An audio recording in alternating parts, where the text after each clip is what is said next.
Hello and welcome. Thank you so much for wanting to know a bit more about me. In this video I'm going to share you a little bit of a timeline of my life, but also first want to just share the importance of why you need to know about me. And this is so we can have a better exchange. The more I know you, the better I can aid my service and optimize my process towards you and your life, because you are unique. You have a whole different experience to me. We have similarities in our body, our mind, and our self in terms of function. So we can analyze this, we can assess this, and we can plan around what suits your lifestyle, what actions we can implement that are most beneficial to you in your life. So let's get to a little bit about me. Let's start from the beginning. I was born in South London, England, that's in the UK, and moved down to an airport city which is about 150,000 population, a little bit less when I was raised there. And I was raised by a loving family, a mother, father. I had a brother, and shortly after my parents got divorced at about 5 years old, as my mother was developing severe mental health issues, should I say. I was completely unaware at the time, being only a child myself. Who am I to really know what's going on at that time? And my mum got full custody, and she raised, and I say that maybe with quotes, myself and my brother. And during this time she was developing severe schizophrenia. It actually started as being diagnosed as depression, manic depression, then depression and schizophrenia. And for the first, say, 5 years, from 5 to 10 years, life was hard, to say the least. It was an extremely painful and traumatic experience. My mother struggled with basic day-to-day tasks, maintenance of housekeeping, keeping the house clean, providing food. We went many days without food, and her overall behavior was extremely erratic. It was very unusual. Now, as a young child, I didn't know any better. I didn't really have other examples to look at. There wasn't this digital age. It wasn't like you could go on YouTube and hear someone speak about this. So there was a lot of questioning in my mind. And I came from a religious background, very small religious background from my nan's side. We didn't really go to church much, we didn't do too much, but the idea of God was there. So I prayed and I cried my eyes out as a child, begging for some sort of saviour, some sort of salvation. And I apologise, there is a lake just behind me, and my dog Bodhi is trying to fish. He's very useless at it. So this is what started anyway in my life. It made me question life. Literally, at about age 7 to 8, I remember considering taking my life. I didn't know what life was. All I knew is my experience was painful every day, and it was consistent. I used to bang my head on the wall with tears and lock myself, well, not lock myself, but shut myself in my room. There's very little in there, and just be in pain, suffering, not knowing what to do, feeling my prayers unanswered, being isolated. I was blessed to have a beautiful brother. He was a few years older than me, 3 to 4 years older. And we would barricade our bedroom door, sit in there, play chess, do drawings. And just try and ignore the sounds my mother was making, the conversation she was having with herself, and the arguments she was having with herself. Very erratic, strange behaviour was going on. But because of that comfort and unity I built with my brother in that time, we was able to get through it together, and we both developed into carers for my mum. We saw it as like, if she can't look after herself, we'll do our best to look after her. If she can't look after us, we'll do our best to look after her regardless. So this became my life, all my life. Is looking after her and taking her to hospitals, having meetings with doctors, and just going in like the most bizarre places. She went in and out of different institutes, mental health facilities, should I call them, hospitals, where she could be admitted in there for up to 2 years. I would say the worst case in the hospital many times when we went there. And I'm talking padded cells and people that are in there, that their behaviour is very bizarre. So from my whole childhood, I got to be introduced into that world that's so unknown to so many. To visit someone in there, to spend hours and hours in there. In my late teens, me and my brother, we made the nurses cry because they said they'd never seen someone turn up so consistently for someone, and they were in awe. To me, I was just like, but it's my mother. That's what you do. But so that gives you a little instinct of what raised me, what gave me a different insight, but I can reflect on it now and see the great gift that was my mother. Yet she was able to heighten my senses of awareness to behavioral patterns, because I was constantly assessing hers and then analysing everybody else's to try and find out my reality, what's going on. It enabled me to see my friends' parents, their interactions, relationships, and have this sense of awareness of what's happening. How should you behave? What's normal? These sort of thoughts were consistent, but I also questioned life. What's the point of life? Why should I be alive? What should I do with my life? Yeah, and a constant quest, and this is a constant quest to maintain my mind and sanity. Yeah, and to maintain my body, because I saw my mum as an example of someone who had, say, lost their mind, yeah, and their body was falling apart. And I was told that this could happen to me, so I was doing everything I could to stay away from this, researching health, finding out about the best doctors, taking care of my body through fitness and exercise, nutrition. Yes, that gives you an idea into my, say, teens. I started a boxing club, what would be the word? I joined a boxing club, and this was a savior, this was a blessing. Being able to be part of something where I could let out my anger and frustration on the bags, not people. I did this for about 10 years, as well as coaching children and helping others, because it was such a place that gifted me, where I was accepted despite my circumstances. And I saw so many kids coming in and doing the same thing and wanting to be there and leaving, and I was like, why are they leaving? They could get so much from this. I found out a lot of it was in their mind and their comparisons to others, the lack of self-confidence. I used to work with them one-to-one on this, and then as a class, get their fitness up, get their mood up, get their emotions up, make them consistent, make them turn up, build that unity and family within that club. That was a beautiful experience.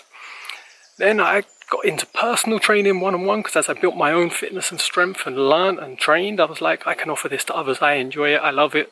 Let's do this for other people. So I started helping people lose weight, gain muscle, have just better strength, better conditioning. And then went into that process, and I was still suffering from my childhood. I was still suffering from life. I was very depressed, but I hid it.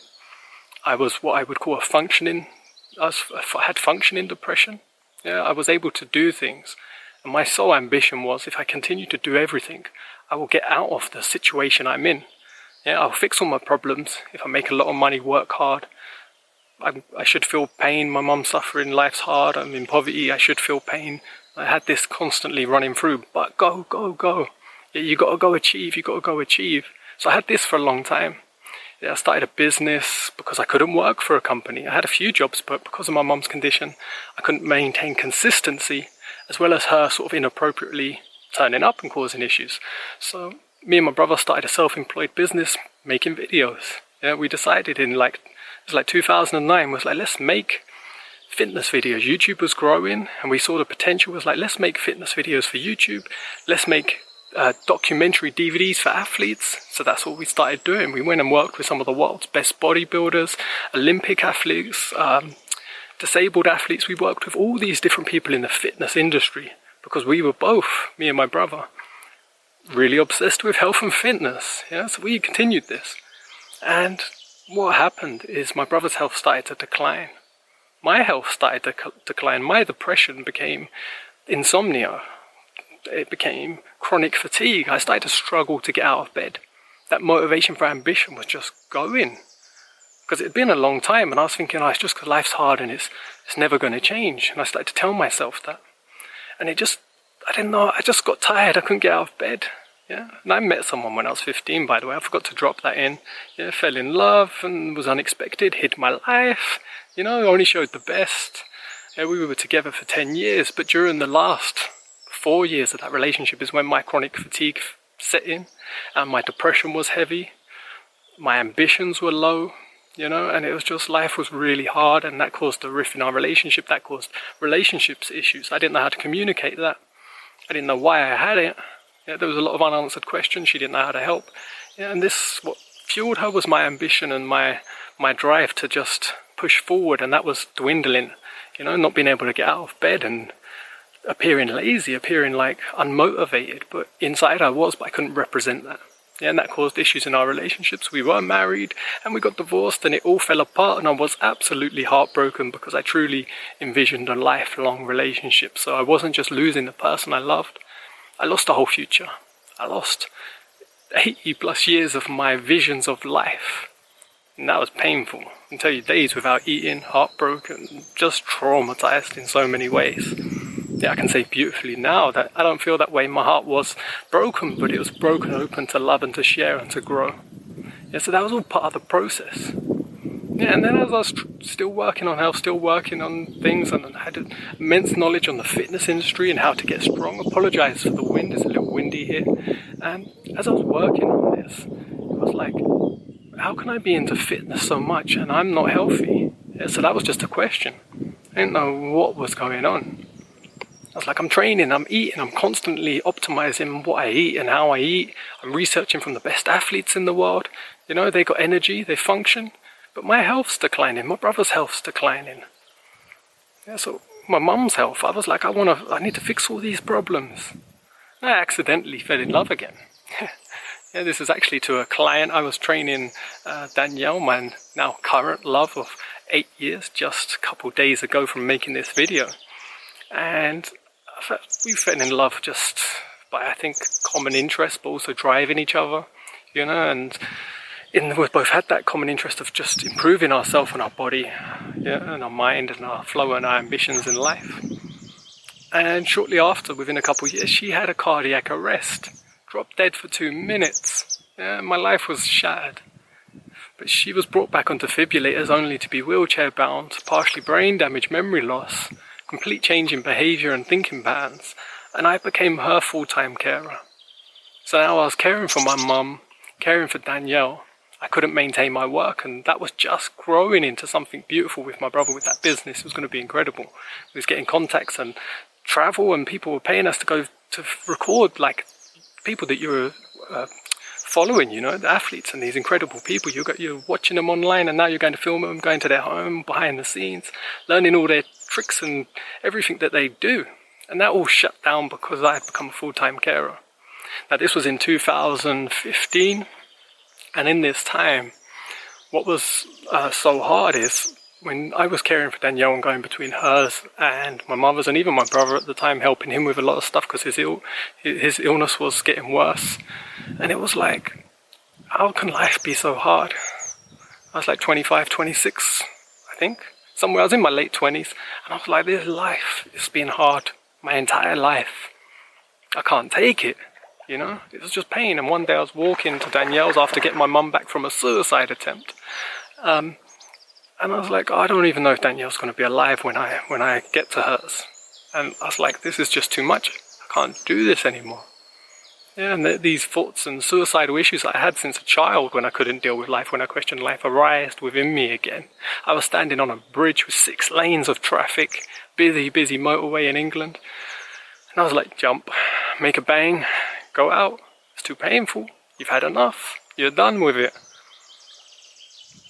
And in the last second, the very last millisecond, something went bang within me, something hit me. And it was like, no, you can carry on. You can not only carry on, you're going to find a way, yeah, to feel good within, to feel love within, to care for Danielle, to care for your mum, to care for your brother. You're going to find a way, no matter what, and you're not going to feel bad about it. You're not going to struggle because of it. Yeah, and all this hit me, and it wasn't an instant change, but it stopped me. It changed my path and changed my direction to reflect on myself, to investigate, and to study harder what is health. I know about fitness, but I realized I didn't know about health. And after the doctors had told me Danielle's condition was like random, my mum's condition was random, yeah, it's uncurable, nothing can change. We don't know why it happened, all we know is it's going to get worse. If you've ever been in that situation, it's the last thing you want to hear. So the person you love is not only never going to get better, that it's only going to get worse. And Daniel was given 5 years to live, 5 years. So to have that diagnosis of you're going to not only be caring for the person you love, you're going to be caring for them for 5 years, and they're going to die within that time. Yeah, there's no help, there's no saviour, there's no fix. Yeah, it's just pain, just suffering. And then you're going to suffer some more. So that was my life back then. But with the digital technology we have, I researched in every moment. I used my background in anatomy and fitness, realizing that the doctors didn't get the time that they needed to go one-on-one. I thought I needed more money to pay the doctors to spend more one-on-one time with my mother or with Danielle to figure out these problems. And we didn't get that time. It wasn't possible. Come from the UK, the healthcare is free. But you get limited time, and the doctors had limited enthusiasm with the stress and the amount of people that they're dealing with. Yeah, so I started to look for alternative care. Anything I could find that maybe would do something or suggest something or give something that could make a difference. Yeah, and this is when I found out about different care, chiropractic care, osteopaths. It's a range of all these different healthcare services that wasn't available through the free healthcare service. I was like, I've got to try these, I've got to go for these. I've got to find out what's the worst that can happen. I've already got the worst diagnosis I could. Yeah, and it was through this process that I learned about holistic health. That although Danielle's heart was the issue, yeah, it's part of a bigger picture. It's not just the heart. I'd seen so many heart specialists with her and got no answers. No one was looking actually at the whole picture. And I said they maybe just didn't have time. Maybe it's not within their field of expertise. Yes, I found out about this new path about holistic health and I trained. And in the last 7 years we travelled to another country to visit a multitude of different health, alternative health and holistic health practitioners in different methods, different techniques. Yeah, to not only to deal with my own issues, to deal with Danielle's issues, but to learn and to grow. Yeah, I got taught by some of these amazing people how their philosophy works, how their techniques work. Yeah, because I needed to know to be able to take care of Danielle and to take care of myself, and I was excited, to say the least, to have this opportunity through this pain. Yeah, and in that time, not only did I clear myself of 20 years of depression, rid myself of my suicidal thoughts, learn to love life despite my situation. I learned this during still caring for Danielle while she was dying in my arms pretty much daily. It was a daily struggle of worrying that she's going to die. And in this time I found a balance within. Yeah, and it wasn't through meditation and philosophy. It was through physical practices combined with certain meditative techniques, combined with faith and philosophy of life and understanding and grasping all these things, using and utilizing so many tools and techniques that I had acquired through my entire life, from physical training, fitness training, breath work, chiropractic care. It was utilizing so many things. And this holistic picture, this whole picture, working on it as a whole. Yeah, and even to the point of working where's your place and your purpose in this universe, on this earth. Yeah, all of this has a difference on how you feel, how you function, yeah, and how your life is.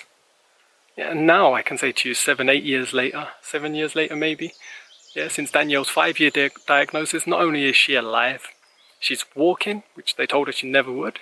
Yeah. Her brain damage has gone, her memory is back and better than ever.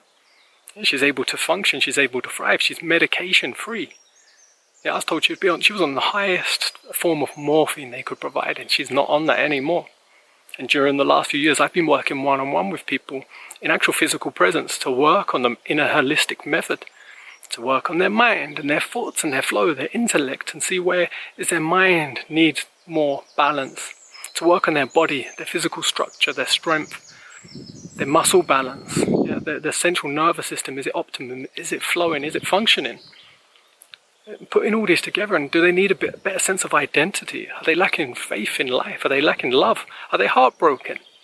Yeah, bringing harmony to all of these things is the holistic method that I use in my holistic approach. And this is what I'm so passionate about bringing to you, because I know it makes the world a difference.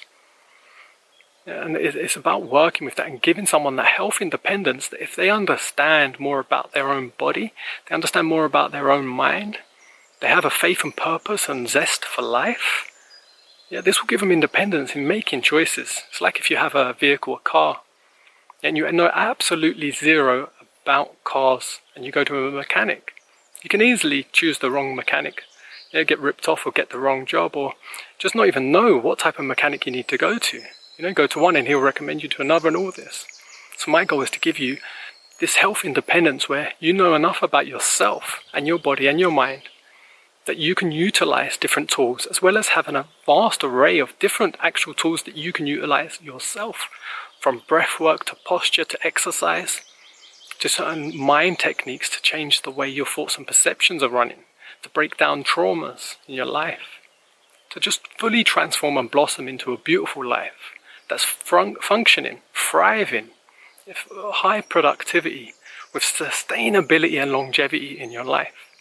So that's what my story is. I missed out so much because I'm trying to explain many years in a short enough video for you. But if you have a question, feel free to drop me a message, book a call. You can do a consultation and action plan.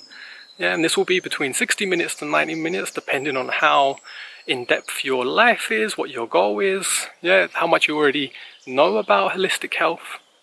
Yeah, but I've always keep clear a 90-minute slot for you because your time and my time is precious, that we get that best connection to know each other, so I can fully assess and understand where you are, so we can set health goals as well as go through an actual action plan.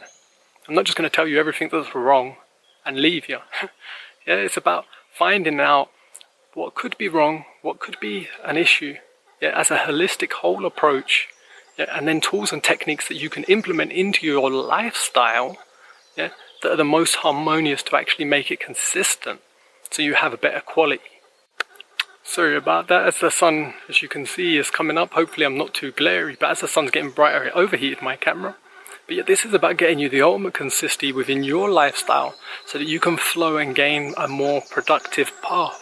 Think of it like a stock graph or any chart. You're going to start, there's going to be a little wave, but you want that to continuously keep building, yeah, to get to your ultimate productivity, your ultimate self, your ultimate love, yeah, and to flow in that, to love life, to feel life, to be alive, yeah, to rid yourself of that pain, that suffering, that anxiety, that depression, that fear, yeah, to learn these techniques so you don't have to struggle just as I did. Have a beautiful day. Really excited to connect with you, to share with you, to aid you on your journey of growth, and to teach you holistic health from my approach.